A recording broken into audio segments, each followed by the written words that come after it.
नमस्कार साथियों, आज पुनः आपका स्वागत है मेरे YouTube चैनल लोकरंग जयकृष्ण संघ। भारतीय संस्कृति में जन्म से मृत्यु तक जीवन के हर पड़ाव को शुद्ध और शुभ बनाने के लिए निर्धारित हैं 16 संस्कार। और 16 संस्कारों की इस कड़ी में आज हम बात करेंगे कर्णवेद संस्कार की। अर्थात कर्णवेद संस्कार यानी शिशु के कान छेदन का पवित्र विधान और इसके वैज्ञानिक, सामाजिक और धार्मिक महत्वों पे हम चर्चा करेंगे। तो कर्णवेद संस्कार क्या है, सबसे पहले जानते हैं। कर्णवेद यानी कर्ण, कान का छेदन। इस संस्कार में शिशु के दोनों कानों को छेदा जाता है और उसमें कुंडल या सोने की बालियां पहनाई जाती है। यह संस्कार प्रायः शिशु के 6वें से 12वें महीने के बीच किया जाता है, पर कुछ परंपराओं में बड़े होने पर भी ये संस्कार किया जाता है। कहा गया है, कर्णयो छेदनं कुर्यात् बालस्य श्रेयसी सदा आयुष्यमारोग्यमयं सौंदर्यच प्रदायकम्। अर्थात शिशु के कानों का छेदन करना आयुष्मान, आरोग्यवान और सौंदर्यवर्धक माना गया है। अब हम बात करेंगे इसके धार्मिक महत्व की। धार्मिक दृष्टि से कर्णवेद एक पवित्र प्रक्रिया है जो शिशु को बुरी शक्तियों और नकारात्मक ऊर्जा से बचाती है। प्राचीन शास्त्रों के अनुसार यह संस्कार शिशु के भीतर श्रवण शक्ति और सत्य ग्रहण की योग्यता का प्रतीक है। और संस्कृत में कान छिपवाने का अर्थ है कि अब यह आत्मा शास्त्रों, ज्ञान और सत्य वचन सुनने के योग्य हो गई है।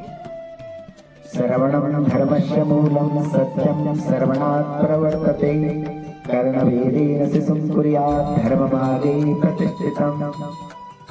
अर्थात श्रवणं धर्मस्य मूलम, जो सुनना है ये धर्म का मूल है और सत्य सुनने की क्षमता को बढ़ाता है और ये धर्म मार्ग में भी शिशु को अग्रसर करता है।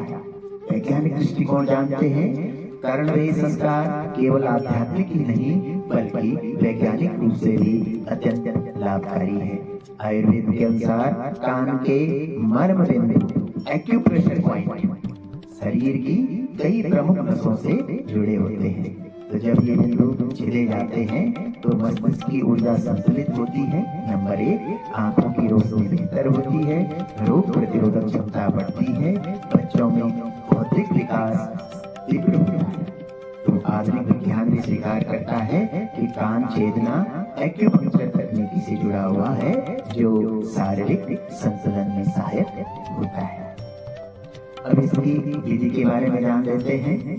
तो मुंह तय किया जाता है, शिशु को स्नान कराकर शुद्ध वस्त्र पहनाए जाते हैं, यज्ञ या पूजा होती है। विशेष वस्त्रों के बीच विद्वान ब्राह्मण या वैद्य द्वारा कानों को छेदा जाता है। फिर सोने या चांदी की बालियां कानों में पहनाई जाती है। ओम कर्णश्चित्रं शुद्धयामि आयुष्मान भव शिशो बभुक्षया श्रवणं कुरु ज्ञानं प्राप्ते नमो नमः। और अब हम इसके सामाजिक और सौंदर्य पक्ष में बात करते हैं कि कर्णवेद संस्कार बच्चों को सामाजिक रूप से भी तैयार करता है। यह संस्कृति से जुड़ा और सुंदरता का प्रतीक बनता है। कान में पहने गए आभूषण केवल सौंदर्य ही नहीं बल्कि सुरक्षा और शुद्धता के चिन्ह भी होते हैं। तो कर्णवेद संस्कार एक छोटी सी क्रिया परंतु जीवन की बड़ी शुरुआत है, जहाँ धर्म, विज्ञान, सौंदर्य और स्वास्थ्य सब मिलते हैं एक पवित्र छेद में। और संस्कारों से ही जीवन पवित्र और सुसंस्कृत बनता है।